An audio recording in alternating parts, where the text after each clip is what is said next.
नमस्कार दोस्तों। आज एक चेहरा पंचतत्व में विलीन हो गया, सत्यपाल मलिक। और हम ज्यादा बातचीत चर्चा के दौरान ही करेंगे। सबसे पहले एक मुद्दा एक लाइन में मैं समझा देता हूं कि मुद्दा यह है कि सत्यपाल मलिक का अंतिम संस्कार क्या राजकीय सम्मान के साथ नहीं होना चाहिए था?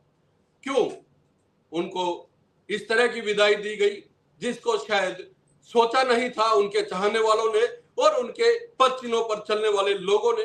एक गुस्सा उस अंतिम संस्कार के दौरान पहुंचे लोगों के बीच में दिखाई दिया और उन्होंने खुलकर कहा भी। हालांकि विपक्ष के तमाम नेता पहुंचे लेकिन सरकार की ओर से कोई संवेदना शायद अंतिम संस्कार के वक्त नहीं दी गई, जताई नहीं गई। 4 बार के राज्यपाल अलग अलग स्टेट्स में अलग अलग बड़े फैसलों पर उनकी मोहर लगी और सांसद विधायक केंद्र में मंत्री रहे, लेकिन जो सम्मान उन्हें अंतिम वक्त में मिलना चाहिए था वो शायद नहीं मिला। और इसको लेके ही आज की ये चर्चा है। मैं परिचय करवा देता हूं।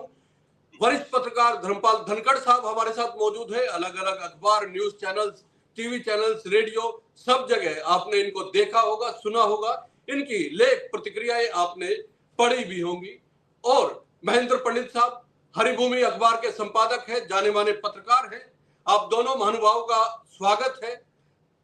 सर, सबसे पहले महेंद्र पंडित जी आपसे ये चर्चा भी क्या ही करे इस पे कि अब इतनी असंवेदनशीलता हो गई है कि कोई नेता जो 4 बार का जो है वो राज्यपाल रहे और सांसद रहे, विधायक रहे, सिर्फ इसलिए इग्नोर कर दिए गए कि उन्होंने सत्ता के खिलाफ आवाज उठाई थी या सच बोलने की कोशिश की थी। क्या कहे सर? सत्यपाल मलिक की निधन के बाद धर्मपाल जी मतलब पहले आप बोल सरकार लीजिए। मौन, धर्मपाल जी बोल रहे तो कुछ नहीं है, पहले कुछ सुन लेते धर्मपाल नहीं जी। किया उन्होंने, मौन रहे। और एक सिंगल आदमी या सरकार से जुड़ा हुआ आदमी वहां नहीं। ये एक तरह से हम ये कह सकते हैं कि इतनी संवेदन हीनता जो है वो सरकारी अमले में, सरकार में आज के समय पर है। कोई अधिकारी या कोई नेता ये नहीं कह सकता कि सत्यपाल मलिक को जो मरणोपरांत जो सम्मान दिया जाना चाहिए था, राज्य के सम्मान के साथ उनकी अंत्येष्टि की जानी चाहिए थी, उसके लिए उसको देने के लिए जो जिसके वो अधिकारी थे उसे देने में भी इतनी आनाकानी जो है ये दर्शाती है कि सरकार और सत्यपाल मलिक के बीच कितनी दूरियां बढ़ गई। सवाल इस बात का है कि जब सत्यपाल मलिक कश्मीर में राज्यपाल थे तो उन्होंने एक घोटाले के बारे में प्रधानमंत्री नरेंद्र मोदी को बताया था। और जब वो गवर्नर का पद छोड़ चुके थे या रिटायर हो चुके थे एक तरह से, तो उन्होंने जो बात कही थी उस पर वो कायम थे और उन्हीं पर जो है उल्टे सीबीआई जांच बैठा दी गई। और सीबीआई जांच में मुझे लगता है कि उनके घर से कुछ भी बरामद नहीं हुआ, जो करोड़ों के घोटाले की बात थी उसको लेकर के। अब जिस तरीके से सरकार बिहेव कर रही है, मैं समझता हूँ वो मानवीय दृष्टिकोण नहीं है। सरकार जो है अपने तरीके से काम कर रही है और सरकार को ये सोचना चाहिए कि एक आदमी की मौत के बाद किस तरह का जो है व्यवहार होना चाहिए। ऐसा पहले भी होता आया है और बीजेपी और संघ से जुड़ी संगठनों में इस तरह की परंपरा रही है कि जिस आदमी को एक तरह से निकाल दिया गया, दूर कर दिया गया, तो उसे पूरी तरह से निकाल दिया जाता है, भुला दिया जाता है। ऐसा इस तरह का व्यवहार जो है वो मैं समझता हूँ मानवीय दृष्टिकोण से बिल्कुल गलत है और सामाजिक नजरिए से भी गलत है। महेंद्र पंडित साहब, सीधा सीधा सा एक अगर हम कहें कि इस तरह का अगर बर्ताव हुआ है और राज्य के सम्मान के साथ अगर होना चाहिए था, नहीं हुआ है। मतभेद हो सकते हैं राजनीति में, हमने देखे हैं मतभेद होते हुए, लेकिन अंतिम संस्कार के वक्त जो व्यक्ति संसार छोड़ के जा रहा है उसके अंतिम संस्कार को भी अगर इस तरह से इग्नोर किया जा रहा है।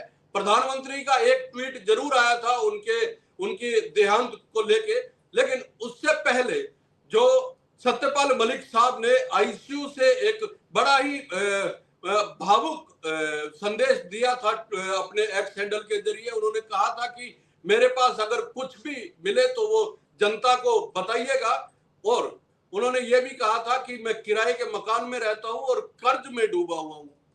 ये सारी चीजें उन्होंने अपने अंतिम समय में एक बार फिर से खोल के बताने की कोशिश की। लेकिन क्या उनको ये अंतिम सजा जो दी गई है, क्या इस वजह से कि उन्होंने किसानों को लेके प्रधानमंत्री के बारे में ये कहा था कि उनकी बातचीत के पहले 5 मिनट में ही उनके साथ झगड़ा हो गया था, क्या इसलिए कि वो कह रहे थे कि उनको 150 करोड़ रुपए की रिश्वत ऑफर की जा रही थी, जो उन्होंने स्वीकार करने से इनकार कर दिया था और वो पोल खोलने लग गए थे एक किस्म से।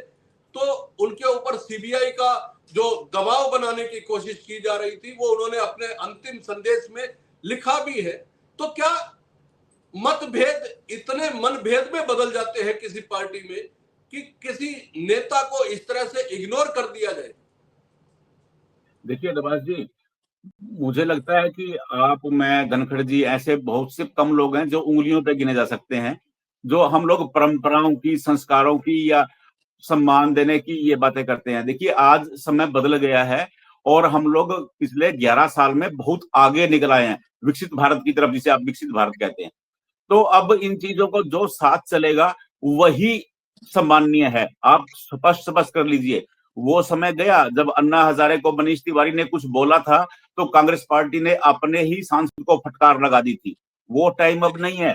पिछले 11 सालों में अगर आप देखेंगे तो संस्कार और परंपराओं की बातें बहुत पीछे रह गई हैं। देश आगे चला गया है, हम ही भी पीछे रह गए हैं। मैं कहूं कि धनखड़ जी और मैं, हम लोग बहुत पीछे हैं क्योंकि देश बहुत आगे चला गया है, बहुत पानी गुजर चुका है। तो आप किसी को देखिए, कोई माने या न माने, ये सत्य है कि जब से सत्यपाल मलिक मुखर हुए थे, सोशल मीडिया पर उन्हें किस तरह बदनाम करने का प्रयास किया गया, किस तरह उनके पास सीबीआई की उनके घर पे रेड पड़ी।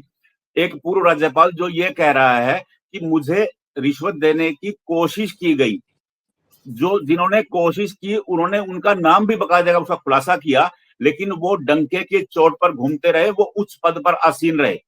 और जिन्होंने रिश्वत नहीं ली वो रेड का शिकार बने। तो सीबीआई ने बकायदा उनके घर में एक बार नहीं 2 बार छापेमारी की और 2 बार सारे दस्तावेज खंगाले। हालांकि अब तक कभी खुलासा नहीं किया कि उन्हें मिला क्या। सीबीआई ने कभी ये बताने की कोशिश ही नहीं की। तो ये सारा प्रपंच है ना, ये बताता है कि हम संस्कारों की, परंपराओं की जो रूढ़िवादी रूढ़िवादी रहेंगे। अंतिम संदेश में आईसीयू से जो दिया उन्होंने, उसमें लिखा भी कि देश को बताया जाए कि मेरे पास से क्या मिला, जो सीबीआई ने उनसे जो 2 बार उनसे वो नहीं, उन्होंने बीच में से एक बार ये भी कहा कि मैं सीबीआई से पत्राचार कर रहा हूं कि मेरे पास क्या मिला उसका खुलासा तो करिए आप।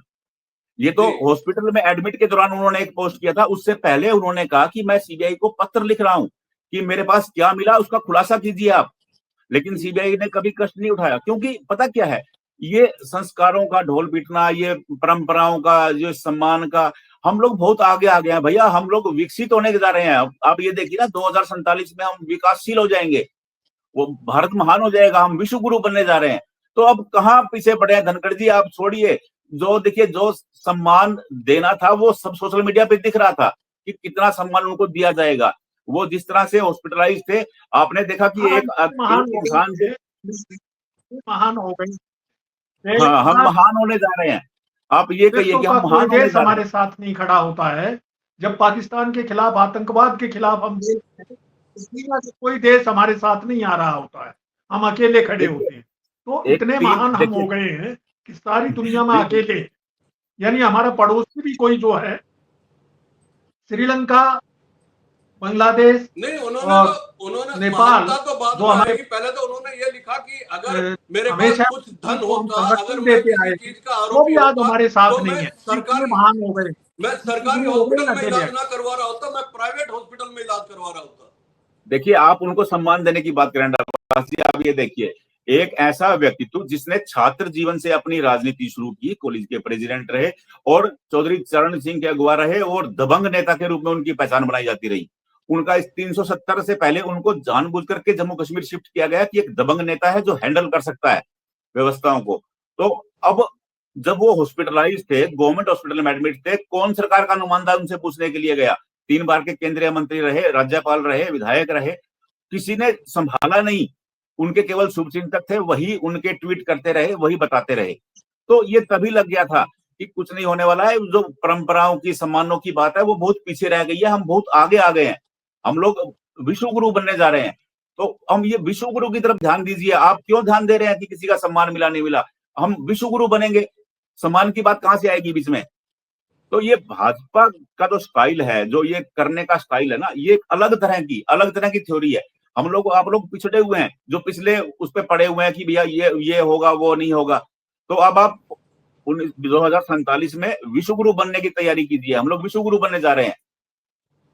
हैरानी की बात तो ये है धनखड़ साहब कि खुद को चवन्नी ना बताने वाले जो है जयंत चौधरी भी बागपत से आते हैं और सत्यपाल मलिक साहब भी बागपत से आते हैं, और जो जयंत चौधरी हैं जो खुद को कहते हैं कि मैं चवन्नी नहीं हूं जो पलट जाऊं, वो भी पलट गए, वो भी दिखाई नहीं दिए अंतिम संस्कार में। हालांकि उनकी डेथ के बाद एक बार हॉस्पिटल में तो जरूर आए थे, लेकिन हालत ये थी, आज मैं उनके कुछ चाहने वाले जो हमेशा उनके साथ रहते हैं उनके कुछ स्टेटमेंट सुन रहा था, उनके कुछ बयान सुन रहा था, मतलब रोंगटे खड़े कर देने वाला, दहला देने वाला उनका स्टेटमेंट था। ये कहा गया उनकी डेथ के बाद कि इनकी बॉडी को तुरंत उठा लीजिए, तुरंत यहां से ले जाइए। अस्पताल में उनके ऊपर प्रेशर बनाया गया, तब उन्होंने ये कहा कि कम से कम वो एक कोफिन टाइप का जो स्टील का आता है, जो शीशे वाला होता है, वो प्रोवाइड करवा दीजिए। तो उनको कहा गया कि आप ये बॉडी यहां से उठाइए और आप चाहे तो मोर्चरी में रख सकते हैं इसको, लेकिन यहां से ये बॉडी आप लेके जाइए। उनपे बॉडी उठाने तक का इतना दबाव बना दिया गया था कि हॉस्पिटल में अगर डेथ हो गई है तो उनको तुरंत वहां से शिफ्ट किया जाए, तुरंत लेके जाया जाए, चाहे प्रबंध हो चाहे ना हो। देखिए मैं बताता हूँ नवाज जी, पता क्या है, हालात उसी दिन दिखने लगे थे जिस दिन उन्होंने विरोध का बिगुल फूका था। उन्होंने ये कहा था कि जब पुलवामा में अटैक हुआ, उन्होंने मोदी से बात की, वो शूटिंग में व्यस्त थे। वो उसी दिन से ही ये लगने लगा था कि अब उपयोगिता नहीं रही है। हालांकि मलिक साहब कई दिन तक उसके बाद राज्यपाल रहे, लेकिन उसके बाद वो जैसे ही राज्यपाल के पद से रिटायर हुए, उन्होंने एक एक करके सारी परतें खोली। लेकिन उन परतों का क्या हुआ, क्या कार्रवाई हुई, पूरा देश जानता है। सबको पता है कि सत्यपाल मलिक ने जो भी बोला उस पर सरकार ने उल्टा कार्रवाई की, जानबूझ के, कि ये दिखाने के लिए कि हमें आपकी परवाह नहीं है। और परवाह होनी भी नहीं चाहिए, क्योंकि हम तो बहुत आगे आ गए हैं। अब वो परंपराओं की पहले हुआ करता था, चाहे विरोधी भी हो उसका भी सम्मान किया जाना चाहिए, और अंतिम संस्कार में तो सबका सम्मान किया जाना चाहिए। आप अंतिम संस्कार को कह रहे हैं, अभी तक नेहरू जी के अंतिम संस्कार को वो कितने वर्ष बीत चुके, संसद में तो अब भी रोज वो रोना रुआ जाता है। नेहरू जी ने गलती कर दी थी सिंधु का पानी देकर के। अरे कोई पूछने वाला हो, उस समय सिंधु का पानी नहीं देते तो क्या देश को डुबो देते? हमारे पास व्यवस्था कहां थी? आज भी नहीं है। आज भी आप 11 साल से ये बोल रहे हैं कि हम सिंधु का पानी रोकने जा रहे हैं, क्या करेंगे? तो नेहरू जी को, इंदिरा जी को जब नहीं बख्शा गया है अब मरने के बाद, तो आप अंतिम संस्कार में सम्मान की बात कहां से आ गई? धनखड़ जी महत्वपूर्ण बात कह रहे हैं कि अगर मरे हुए लोगों को, जो जिनका देहांत हो चुका है, उनको नहीं बख्शा जा रहा है, तो अंतिम संस्कार में सम्मान की बात कहां से आ गई? लेकिन सम्मान की बात तो है। प्रदीप, जिस तरीके से जिस तरह के समीकरण जो संबंध बन के उभरे थे उनकी रिटायरमेंट के बाद, मलिक साहब की रिटायरमेंट के बाद, सरकार के बीच और दोनों के बीच जो है संबंध अच्छे नहीं रहे थे। और आज का जो दौर है उसमें यह है कि अगर आदमी को शीर्ष पर, मुझे लग रहा है महेंद्र जी, तो धनखड़ जी निश्चित रूप से उसको कोई अन्य नेता भी पसंद नहीं करेगा, क्योंकि सबके ऊपर एक ही है छाया रहता है कि कहीं मोदी जी नाराज ना हो जाए। उनकी नाराजगी से बचने के लिए कोई भी बीजेपी का नेता इस तरह का कदम नहीं उठाएगा कि वो किसी मरहूम नेता को श्रद्धांजलि देने भी पहुंच जाए। इतनी हिम्मत भी जो है आज सत्ताधारी पार्टी के नेता नहीं जुटा पा रहे। जहां तक बात है, क्योंकि उसको भी फिर विरोधी मान लिया जाएगा।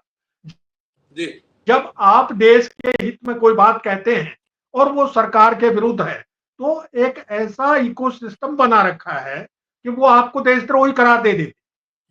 वो इकोसिस्टम इस तरह का चल रहा है, तो इकोसिस्टम तो सरकार के समर्थन से ही चल रहा है। तो ऐसे हालात में जिस तरीके की जो स्थितियां आज पैदा हो गई हैं, उन पर नहीं हो सकता कोई मान लिया जाएगा। अभी एक छोटी सी बात है, मलिक साहब को तो अंत्येष्टि जो आज सम्मान से करने की बात की। अभी पहले उपराष्ट्रपति जगदीप धनखड़ ने बीमारी के कारण इस्तीफा दिया। कितने सत्तारूढ़ नेताओं ने, मंत्रियों ने उनकी तबीयत का हालचाल पूछा। अगर एक भी ऐसा हो तो बता दी। तो जहां ये परंपरा हो कि को भी सम्मान ना दिया जाए, तो बड़े हुए को कहां सम्मान देने की बात आए, ये संभव नहीं है। अभी पंडित जी ने जो नेहरू जी का जिक्र किया था वो सही किया था, क्योंकि हर काम जो है वो नेहरू जी रोक देते थे। इस सरकार के लिए दिक्कत यही है कि आज के दिन अगर आज भी कोई गलती होती है तो उसके लिए भी नेहरू जी को दोषी ठहराया जाता है। तो ऐसी स्थिति में किस सम्मान की बात हम सोच रहे हैं? कोई सम्मान नहीं दिया जा सकता, क्योंकि सम्मान देने की नीयत नहीं। बीजेपी और संघ में ये परंपरा रही है कि जिसको निकाल दिया। मुझे लग रहा है कि धनखड़ साहब के थोड़ा नेट में इशू है, आवाज में तो ऐसी स्थिति में आप क्या करें? साफ नहीं आ रही है। मैं अंतिम ऐसा संभव ही नहीं आपसे चाहूंगा महेंद्र पंडित साहब। देखिए मैं बताता हूँ धनखड़ जी, अब ये दबास जी, अगर सम्मान की बात कहीं भी आती तो ये हम लोग पिछले जो 2.5 साल से ये देख रहे थे कि क्या हो रहा है, ये यानी कि किसान आंदोलन के बाद से जिस तरह सतपाल मलिक मुखर हुए, तो उससे लग रहा था। आप कुछ दिनों के बाद पूर्व उपराष्ट्रपति धनखड़ जी के बारे में सुन लीजिएगा कि उनको कितना सम्मान दिया गया, क्योंकि जैसे ही उपराष्ट्रपति का पद गया तो ऐसी चर्चाएं आई कि उन्हें आवास खाली करने के लिए बोल दिया गया तुरंत। तो ये निपटने का एक तरीका होता है किसी व्यवस्था से निपटने का। अब वो वाला दौर आ गया है। अब वो दौर नहीं है कि आदरणीय नेता हैं या विपक्ष के नेता हैं, वो वाजपेयी जी हैं तो यूएन में हमारा भारत का पक्ष रखने के लिए वो जाएंगे, वो समय नहीं है। अब समय वो है जो हमारे साथ है, वो हमारा है। तो वो परंपराएं, वो संस्कार, वो संस्कृति अब भूल जाइए उसे, वो बातें का अब कोई मायना नहीं रह गया है, मुझे नहीं लगता है। तो अब केवल वही है। अब सम्मान ना देना, ठेस लगी होगी, कितने लोगों को ठेस लगी होगी, लेकिन अब आप एक प्रोपगंडा नया देखेंगे कि सत्यपाल मलिक ने क्या क्या कर दिया था, क्या क्या गलत कर दिया था। तो ये उसे सहन करने की शक्ति रखी है, आप अब उसे सहन कीजिएगा। क्योंकि जो सत्यपाल मलिक के बारे में जो सोशल मीडिया पे एक प्रपंच खड़ा किया गया और वो पत्र लिखते रहे कि भाई मेरे पास क्या मिला, मैं तो कर्जे में हूं, मेरे पास कुछ अपना है ही नहीं, लेकिन उसके बावजूद भी सत्यपाल मलिक के खिलाफ एक अभियान छेड़ने की कोशिश की गई। तो अब वो गुजर गए हैं, तो सम्मान की बात मुझे तो नहीं लगता है कि, क्योंकि जब साहब जी नाराज हो जाएंगे तो कौन रह पाएगा। धनखड़ जी ने स्पष्ट कहा, तो मैं उस बात को घुमा के कह रहा हूं कि अगर साहब जी नाराज हो जाएंगे तो सम्मान में कौन जाएगा, कौन सम्मान देगा। और जहां उनका निधन हुआ, जहां उनका संस्कार हुआ, तो वहां तो छोटे साहब जी बैठे हैं, तो वह सम्मान की बात ही नहीं रह जाती है। राजकीय सम्मान कौन देता, कहां देता? जी, राजकीय सम्मान क्यों दिया जाएगा? जब साहब जी नाराज हो जाएंगे तो सम्मान कैसे मिलेगा? और अगर आज आप हमारे साथ हैं तो आपका सम्मान है, वरना फिर आपके साथ वही सलूक हो सकता है जो सत्यपाल मलिक के अंतिम समय में, अंतिम संस्कार में हुआ है। ये दोनों हमारे वक्ताओं का कहना था। बहुत बहुत धन्यवाद आप दोनों वरिष्ठ पत्रकारों का इस चर्चा में शामिल होने के लिए। नमस्कार।